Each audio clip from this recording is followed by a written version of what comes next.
Hello दोस्तों, स्वागत है आपका अपने यूट्यूब चैनल आसन स्टडी यूपीएससी पर। दोस्तों आज की वीडियो आप तमाम दोस्तों के लिए बहुत ही खास, बहुत ही इंपॉर्टेंट होने वाली है।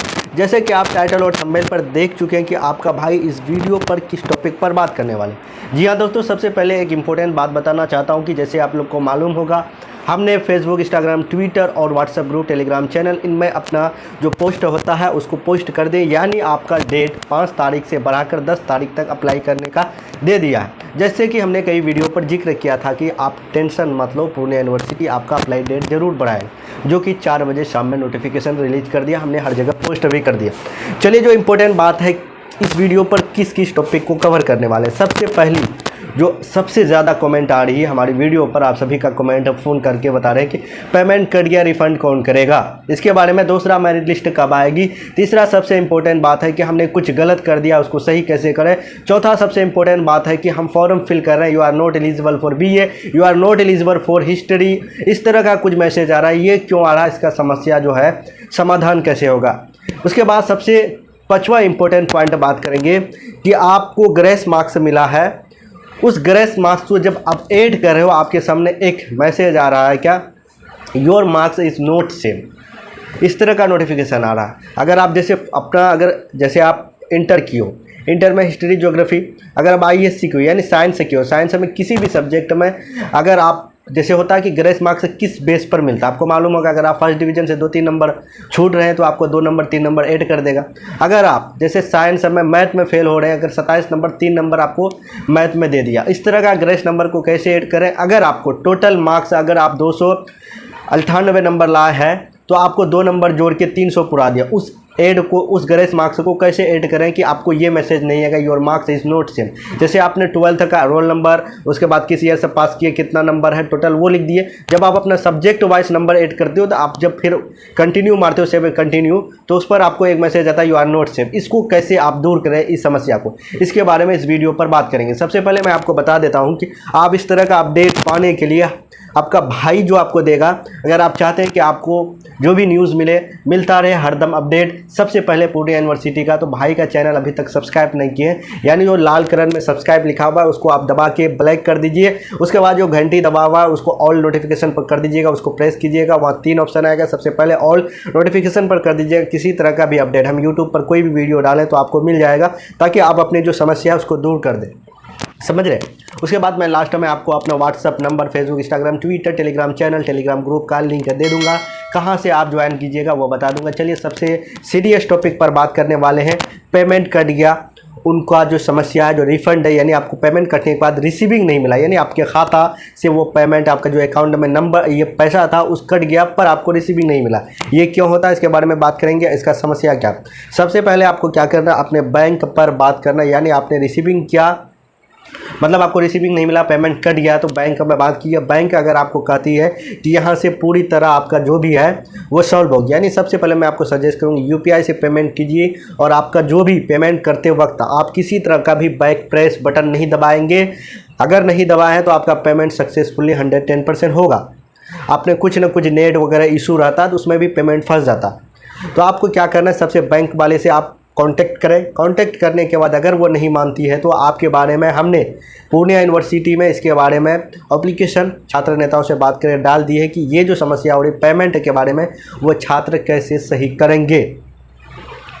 तो पेमेंट कौन रिफंड करेगा, बैंक वाले का था कि यहाँ से आपका पूरी तरह से सॉल्व हो गया, सक्सेसफुली हो गया। आप अपने यूनिवर्सिटी से बात करो, तो यूनिवर्सिटी जाइएगा। यूनिवर्सिटी का जो भी हेल्पलाइन और ईमेल ID नंबर वह हेल्प डेस्क, वहाँ तो कोई रिस्पांस आती नहीं, आपको डायरेक्ट यूनिवर्सिटी जाना है। तो आप टेंशन ना लें, उसके बारे में बात हो रही है। आपका जो भी पेमेंट है आप दोबारा पेमेंट सही से कर दीजिएगा, रिफंड हो जाएगा। वो जो पेमेंट बात हो रही है, आपका जो पेमेंट कट गया है, रिसीविंग नहीं मिला है, उसका ट्रांजैक्शन ID वगैरह वो आप अपना सेव रखिएगा, ताकि रिफंड करने में आपको जो भी कॉलेज यूनिवर्सिटी रिफंड करेगा वही आपका ट्रांजैक्शन है। इस ट्रांजैक्शन से उसका अकाउंट में पेमेंट आया तो वो रिफंड कर देगा। दूसरी इंपॉर्टेंट बात है मेरिट लिस्ट। मेरे भैया, इसके बाद में बात करेंगे मेरिट लिस्ट कब आएगी। तीसरा जो इंपॉर्टेंट, करेक्शन डेट, यानी बहुत से छात्र ऐसे हैं जो पेमेंट, यानी कैफे वाले गलती कर दिए, या आप खुद से पेमेंट किए, या खुद से फॉर्म भरे उसमें कुछ गलत कर दिया। बहुत से दोस्तों का कहना है कि हम अपने नाम पर कुछ मतलब स्पेलिंग गलत कर दिए, या डेट ऑफ बर्थ गलत हो गया, यानी फ़ोटो के जगह जो मेरा फ़ोटो हो, किसी और का, कैफ़े वाले, इस तरह का कई हमारे पास मैसेज आया है और फ़ोन पर बात हुई कि ये प्रॉब्लम हो गई है, मेरा फ़ोटो की जगह किसी और का फ़ोटो हो गया है और सिग्नेचर की जगह किसी और का सिग्नेचर अपलोड कर दिया कैफ़े वाले। इसका समस्या, इन जो प्रॉब्लम है, समस्या का समाधान कैसे होगा? तो दोस्तों देखिए, पूर्णिया यूनिवर्सिटी अभी 10 तक अप्लाई करने का डेट दिया है। अगर आगे डेट नहीं बढ़ी फिर अप्लाई करने का, तो उसके बाद एक करेक्शन डेट आती है, यानी आपको कुछ भी, जैसे आप डेट ऑफ बर्थ, नाम वगैरह, ऐसे कुछ भी सब्जेक्ट वगैरह, ऐसे कुछ जो नॉर्मल, जो कि आपका ज़िंदगी में आगे आने में परेशानी होगी, जैसे date of birth, name, father name, mother name, subject वगैरह, इस तरह का कुछ करेक्शन का डेट देता। अगर सब्जेक्ट का, जैसे आप अभी साइंस रख लिए हैं, कोई छात्र भी बोलता है नहीं हम आर्ट्स रखना चाहते हैं, मेरा मार्क्स अच्छा है, तो अभी आप नहीं कर सकते हो पेमेंट करने के बाद। वो क्या होता है कि जब आपका मेरिट लिस्ट में अगर फर्स्ट मेरिट लिस्ट में नाम आ गया तो ठीक है, आपको एडमिशन लेना होगा। अगर आप नहीं आई तो आप क्या कर सकते हो, उस वक्त आप अपना सब्जेक्ट, फैकल्टी चेंज कर सकते हो जब मेरिट लिस्ट आ जाएगी। मेरिट लिस्ट लास्ट में बात करेंगे। उसके बाद आती है कि ग्रेस मार्क्स के बारे में। ग्रेस मार्क्स क्या कीजिएगा, सबसे पहले मैं आपको बताना चाहता हूँ ग्रेस मार्क्स होती क्या है। मैं आपको एक उदाहरण देके समझाना चाहता हूँ। जैसे अगर आपके पास, अगर आप आर्ट्स के बारे में बता दो, अगर हिस्ट्री है, पॉलिटिकल है, बताता हूँ, इसमें आपको लिखा हिस्ट्री, ज्योग्राफी, पॉलिटिकल, ये आपको दिखाई नहीं देगा, हिस्ट्री, ज्योग्राफी, पॉलिटिकल। अगर हिस्ट्री जैसे पासिंग मार्क 30 नंबर आपको लाना, अगर आप 30 में 27 ही नंबर लाए तो आपको क्या होगा, यहाँ आपको लिखा हुआ स्टार दे के, से कुछ स्टार थोड़ा सा लिखा हुआ होगा और 3 नंबर दे के आपको पास कर दिया, यानी 3 नंबर से आप फेल हो रहे थे, वो पास कर दिया। ये सब्जेक्ट में मिला। अगर आपका टोटल मार्क्स 298 यानी 98 है तो वहाँ आपको 2 नंबर ऐसे देके प्लस देके स्टार मारा होगा, यानी आपका सब्जेक्ट में कुछ आप फेल नहीं होते, यानी सब्जेक्ट में नहीं मिला आपको ग्रेस मार्क्स, आपको यहाँ मिला। तो इस नंबर को कैसे आप ऐड करें कि आपके सामने you are not same marks इस तरह का आता है, वो प्रॉब्लम नहीं आएगी। तो आपको क्या करना है कि ग्रेस मार्क्स मैक्सिमम समझिए कि 10 ही ग्रेस मार्क्स या 15 इस तरह का कुछ देता है। तो आपको क्या करना है कि अदर एक ऑप्शन आता है सब्जेक्ट, वो अदर कर दीजिएगा, या आप तो ग्रेस मार्क्स को मैं कहता हूँ कि उसको छोड़ दीजिएगा, यानी आप टोटल मार्क्स जो है 298 है टोटल। आप जो रोल नंबर और आप पासिंग ईयर, उसके बाद जो मार्क्स होता है 12th का जो भरने का, उसमें आप टोटल 298। अगर आप चाहते कि नहीं हम फुल नंबर दें तो आप सब्जेक्ट जो चूज़ कीजिएगा, वहाँ आपको क्या करना होगा दोस्त, को आपका टोटल मार्क्स ग्रेस कितना मिला। अगर आपको या टोटल यानी फर्स्ट डिवीजन से 2 नंबर छूट रहे थे, या सेकंड डिवीजन से 2 नंबर छूट रहे थे, 5 नंबर छूट रहे थे, 10 नंबर, जितना भी हो, अगर आप थर्ड डिवीजन से अगर फेल हो रहे थे, थर्ड डिवीजन से 2-3 नंबर आपको छूट रहा था, तो वो आपको जितना मिल रहा है वो, अगर आपको यहाँ मिला है तो यहाँ तो कोई टेंशन नहीं हो, यानी हिस्ट्री पर जितना मिला आप टोटल दे दोगे, इस तरह दिक्कत है। अगर आपको यहाँ मिलता है टोटल मार्क्स, यानी फर्स्ट डिवीजन से 2 नंबर, 3 नंबर, 5 नंबर, इस तरह ग्रेस मिला है, तो उसको क्या करना है कि अदर वाले चूज़ करना। अदर में आपको जितना ग्रेस मिला है ऑब्टेन मार्क्स वो लिख देना है। उसके बाद 10 नंबर आपको, मैक्सिमम 10 नंबर ही लगभग बिहार बोर्ड ग्रेस दिया सभी स्टूडेंट को, 10 नंबर दे दीजिएगा। उसके बाद आप क्लिक करके परसेंटेज ऐड कर दीजिएगा, तो आपको वो प्रॉब्लम जो यू आर मार्क्स सेम वाली वो ख़त्म हो जाएगा। अब सबसे जो दूसरा पॉइंट है कि you are not eligible for BA, ये समस्या क्यों आती है, इसके बारे में हम बात करने वाले हैं। देखिए, इस बार पूर्णिया यूनिवर्सिटी का जो प्रोफेसर, जो वीसी सर हैं, उनका कहना था कि बहुत से छात्र क्या करते हैं कि साइंस तो 12th में ले लेते हैं, पर आगे अपनी पढ़ाई क्या करते हैं, वो आर्ट्स के लिए यानी छोड़ देते हैं।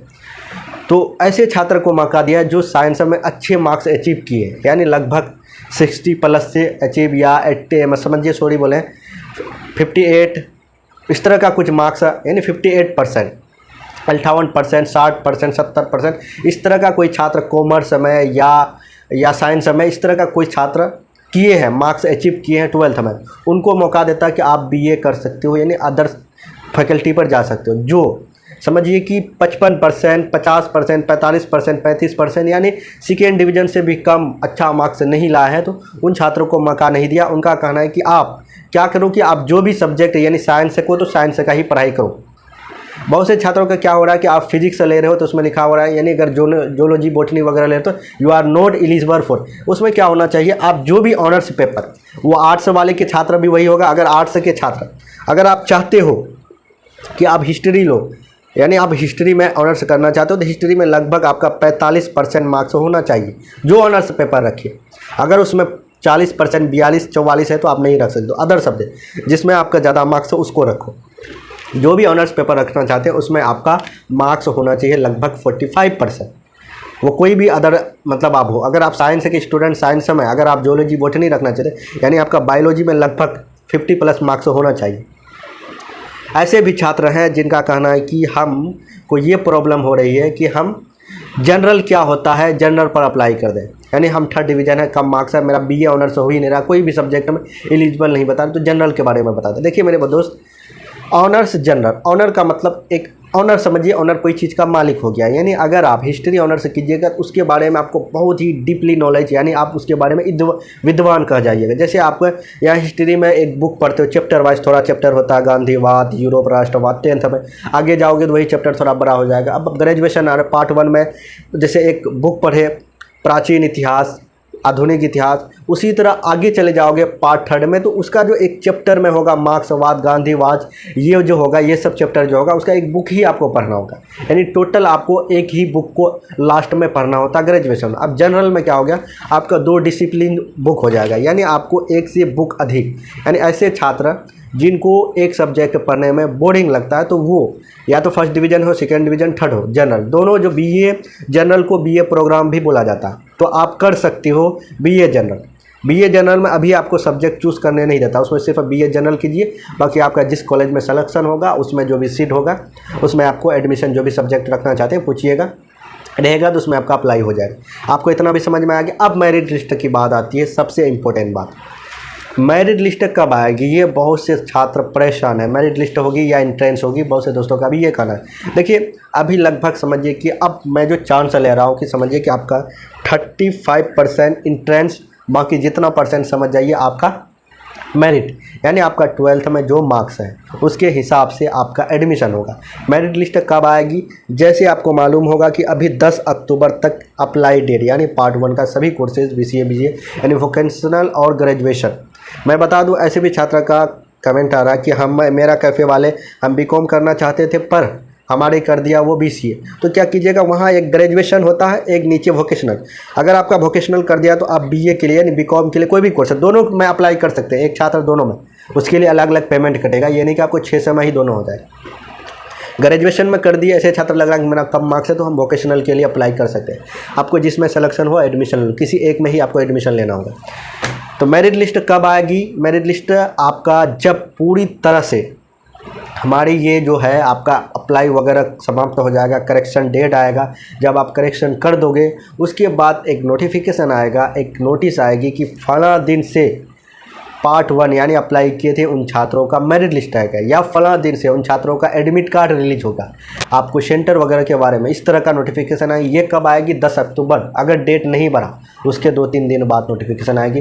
तो हमें दीजिए इजाज़त। अगर इसी तरह का दमदार अपडेट हर एक पल पल पूर्णिया यूनिवर्सिटी का लेना चाहते, और एक अनाउंसमेंट मैं करना चाहता हूँ कि जो बिहार बोर्ड के छात्र 10 और 12th का तैयारी करना चाहते हैं, यानी क्रैश कोर्स, आपको पूरे साइंस और कॉमर्स और उसके बाद आर्ट्स के सभी सब्जेक्ट का भी सेंटअप एग्ज़ाम होने वाला, उनका टॉप मोस्ट क्वेश्चन आप कर लीजिएगा तो इंशाअल्लाह कि मैं गारंटी करता हूँ कि अच्छे मार्क्स से आप पास कीजिएगा। एक अच्छे नोट के साथ आपको पढ़ाया जाएगा और नोट भी मिलेगा, और फ्री लाइव क्लास आप कर पाएंगे इसी चैनल पर 10th और 12th दोनों के लिए। तो हमें दीजिए इजाज़त, फिर मिलते हैं अगले वीडियो में अगले टॉपिक के साथ, नई उम्मीद नई उमंग के साथ। जय हिंद, love you, bye, take care.